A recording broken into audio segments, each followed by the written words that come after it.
I'm wonderful today. How are you guys? What does the Washington defense bring that's such a big challenge for you guys? Well, their two guys on the inside are phenomenal football players, both Pro Bowlers. When they want to win, they win. They're very dominant on the inside, so you got to get them moving laterally. I think too, you have a lot of guys who are like, they're playing, they're trying to put good stuff on tape, so like they're still playing at a high level, or trying to at least, and you can see a lot of effort out there. Guys are trying their tails off.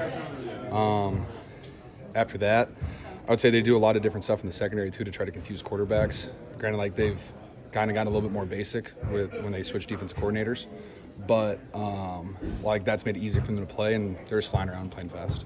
There's a truth to the mentality that if you're an underdog team that you want to go play your hardest and play spoiler. Yeah, I mean, why not, right? I mean, it's fun when you can ruin someone else's season or try to ruin someone else's season. Gives a little bit more to play for. So yeah, I mean, I think they're going to be motivated. They're going to try their best to win. Like, this is definitely no easy game. I'm not going to call it a trap game. I feel like we prepare really well for everybody, but they're going to do everything they can to make everything as hard as they can for us. So I'm going to say, yeah.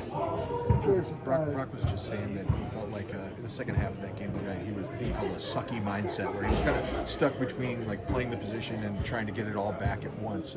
He obviously hadn't been in that situation before. Did you notice anything in terms of the way he was, maybe even on tape, the way he kind of approached the end of that game after those picks? I thought Brock stayed pretty consistent to what are the things he's done.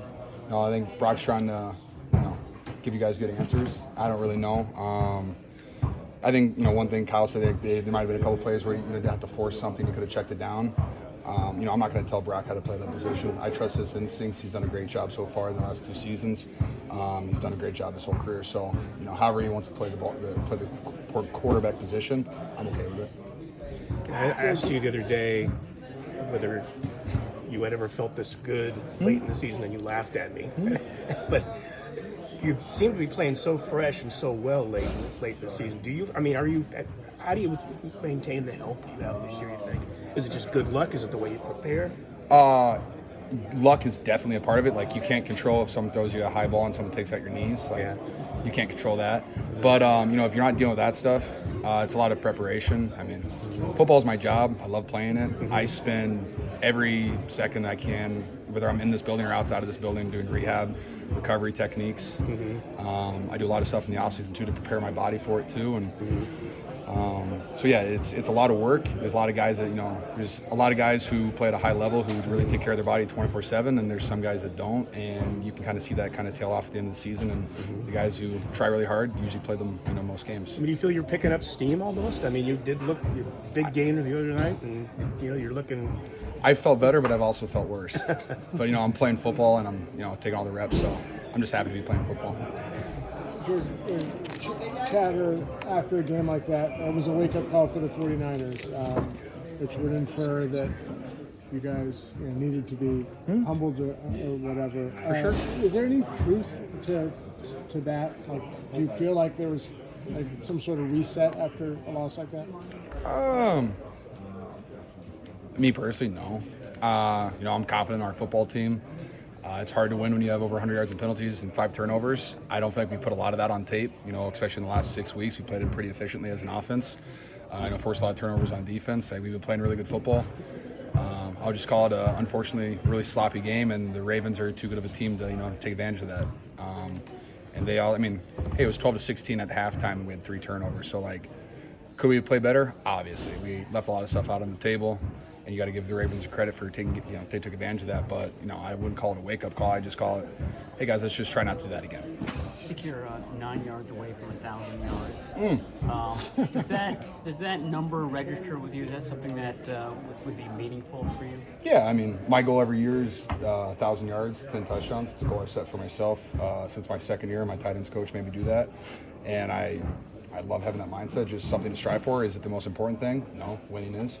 But it's a fun little box you can check, and it definitely looks good. And if you can have 1,000 yards, it definitely means that you are contributing to the team in a good way. I think you're averaging maybe 1.5 more yards per reception than your previous high, 11.5. How would you explain why that is this season?